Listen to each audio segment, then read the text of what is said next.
안녕하세요. 오늘은 중앙은행 디지털 화폐, CBDC라고 하죠. 이게 우리 경제랑 또 금융생활에 어떤 변화를 가져올지 좀 깊이 파고들어 보겠습니다. 전 세계 중앙은행들이 왜 이 디지털 화폐 발행을 이렇게 고민하고 있는지 그 핵심을 한번 짚어보죠. 네, 반갑습니다. 이 CBDC라는 게요, 단순하게 뭐 디지털 현금이다, 이걸 넘어서는 얘기거든요. 이게 잠재적으로는 통화 정책이 작동하는 방식이라든지 아니면 금융 시스템의 안정성, 더 나아가서는 국가 간의 돈이 오가는 방식까지도 바꿀 수 있는 어쩌면 굉장히 중대한 변화의 시작일 수 있습니다. 그래서 여러 자료들을 바탕으로 그 가능성하고 또 어떤 과제들이 있는지 좀 살펴보겠습니다. 좋습니다. 그렇다면 먼저 CBDC가 정확히 뭔지, 그리고 왜 요즘 이렇게 갑자기 중요한 이슈로 떠오른 건지 여기서부터 시작해 볼까요? 네, CBDC는 말 그대로 중앙은행이 직접 발행하고 보증하는 전자 형태의 법정화폐입니다.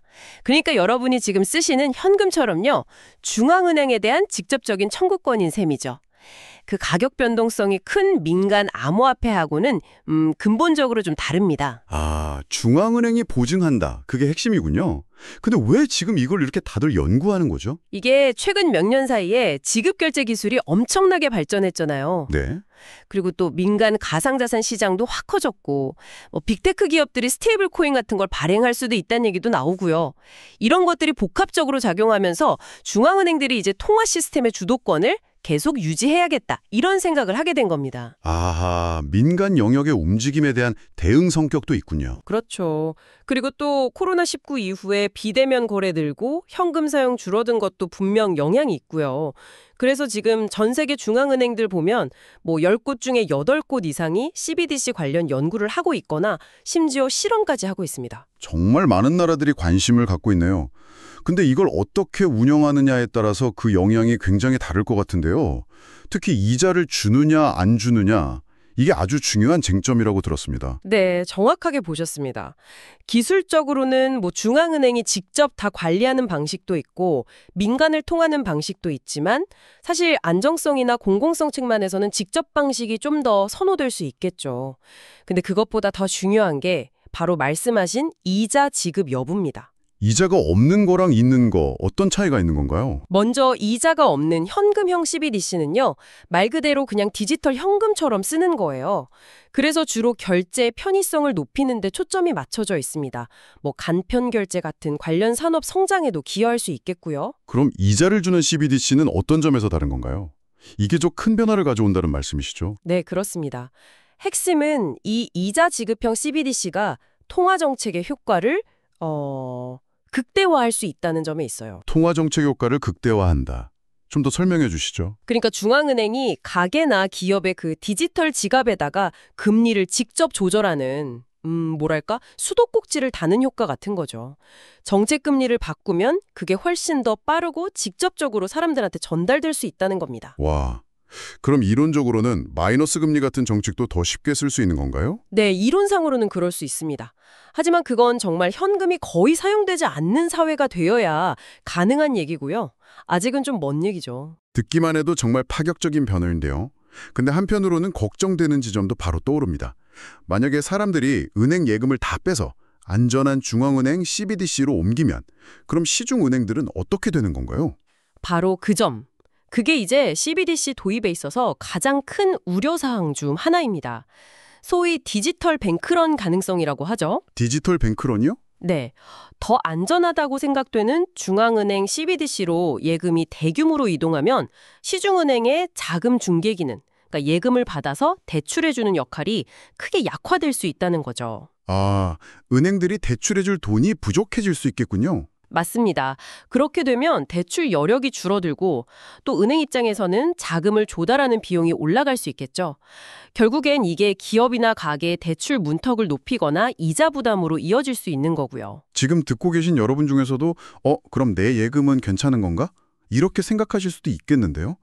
이런 우려를 막을 만한 방법 같은 것도 논의가 되고 있나요? 네, 당연히 그런 안전장치에 대한 고민이 같이 이루어지고 있습니다. 예를 들면 한 사람이 가질 수 있는 CBDC 보유 한도를 설정한다거나 아니면 일정 금액 이상을 보유하면 이자를 낮게 주거나 아예 안 주는 방식 같은 것들이 거론되고요. 보유 한도나 금리 차등 적용이요? 네. 그리고 또 중요한 게 중앙은행이 시중은행들의 이런 예금 이탈 가능성을 좀 보완해주는 역할을 해야 한다는 겁니다. 유동성을 지원하는 거죠. 예를 들어서 은행들이 고객 대신 맡아두고 있는 CBDC 준비금 있잖아요. 이걸 담보로 중앙은행이 은행에 대출을 해주는 방식 같은 게 있을 수 있습니다. 아, CBDC 준비금을 담보로요? 네, 그렇게 하면 금융 중개 기능을 어느 정도 유지하면서 은행의 담보 부담도 좀 덜어줄 수 있는 꽤 유력한 방안으로 논의되고 있습니다. 그렇군요. 국내 문제뿐만 아니라 이게 국제적으로 통용되면 또 어떤 영향이 있을지도 궁금한데요. 국경 간 결제 시스템이 확 바뀔 수도 있다는 얘기도 있더라고요. 네, 그것도 아주 중요한 포인트입니다.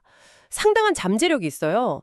지금 국제 결제는 보통 여러 중개은행을 거치는 스위프트망을 중심으로 이루어지는데 아시다시피 시간도 좀 걸리고 수수료도 꽤 들잖아요. 맞아요. 좀 불편하죠. 근데 만약 각국의 CBDC 시스템을 서로 직접 연결할 수 있다면 훨씬 빠르고 저렴하고 또 투명한 방식으로 국가 간 송금이나 결제가 가능해질 수 있다는 겁니다. 이건 G20 같은 국제회의에서도 핵심 과제로 다루고 있을 정도로 관심이 높습니다. 와, 정말 편리해지겠네요. 하지만 그만큼 또 다른 위험은 없을까요?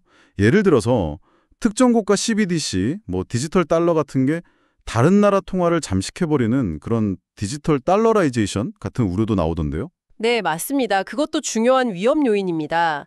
외환 거래가 너무 쉬워지면 오히려 외환 시장 변동성이 커질 수도 있고요. 특히 경제 기반이 좀 취약한 국가들은 자국 통화 대신에 기축통화국의 CBDC에 종속될 위험이 커질 수 있습니다. 달러가 디지털 형태로 더 쉽게 퍼져나간다는 거군요. 그렇죠. 다만 이제 이런 현상은 주로 일부 경제가 불안정한 국가에 좀 국한될 가능성이 높다. 이런 분석이 아직은 우세합니다. 그리고 중국의 디지털 위안화, ECNY 얘기도 많이 나오는데요. 이걸로 위안화 국제화를 막 가속할 거다. 이런 시각도 있지만 네, 저도 그런 얘기 들어봤어요. 근데 아직까지는 중국의 주된 목적이 위안화의 국제적 위상을 높이는 것보다는 일단 자국 내의 지급결제 시스템에 대한 통제력을 강화하는 데 있다. 이런 분석이 좀 더 많습니다. 그렇군요. 자, 그럼 이제 마지막으로 기술적인 문제, 특히 개인정보 보호 문제는 어떻게 풀어야 할까요? 이것도 굉장히 중요할 것 같은데요. 정말 중요하죠. 어쩌면 CBDC 설계에서 가장 어려운 과제 중 하나일 수 있습니다.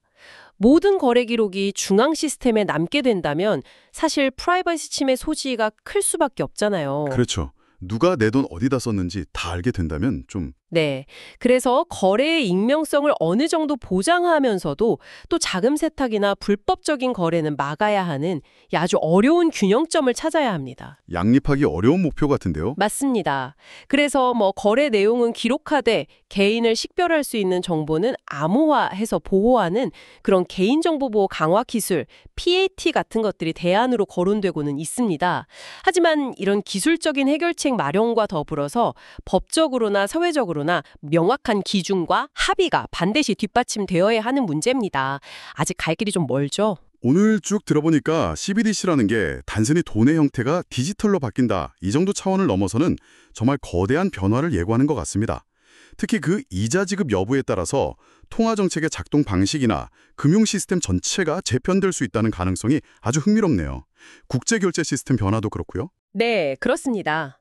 CBDC가 앞으로 어떤 모습으로 우리 곁에 다가올지는 아직은 좀 불확실합니다.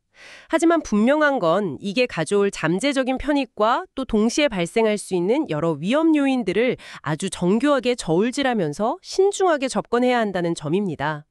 단순한 기술 도입의 문제가 아니라 우리 사회 경제 시스템 전반에 미칠 영향을 고려한 신중한 설계와 또 국제적인 공조가 필수적이라고 할 수 있겠죠. 앞으로 여러 나라에서 진행될 다양한 실험과 논의 과정을 계속해서 주목해야 하는 이유입니다. 네, 오늘 정말 깊이 있는 분석 감사드립니다. 전문가님 덕분에 CBDC에 대해 아주 명확하게 이해할 수 있었습니다. 자, 오늘 이야기를 들으신 여러분께서는 만약 CBDC가 내 일상으로 들어온다면 나의 금융 습관은 어떻게 달라질까 한 번쯤 생각해 보시는 건 어떨까요? 저희는 다음 시간에 더 흥미로운 주제로 찾아뵙겠습니다.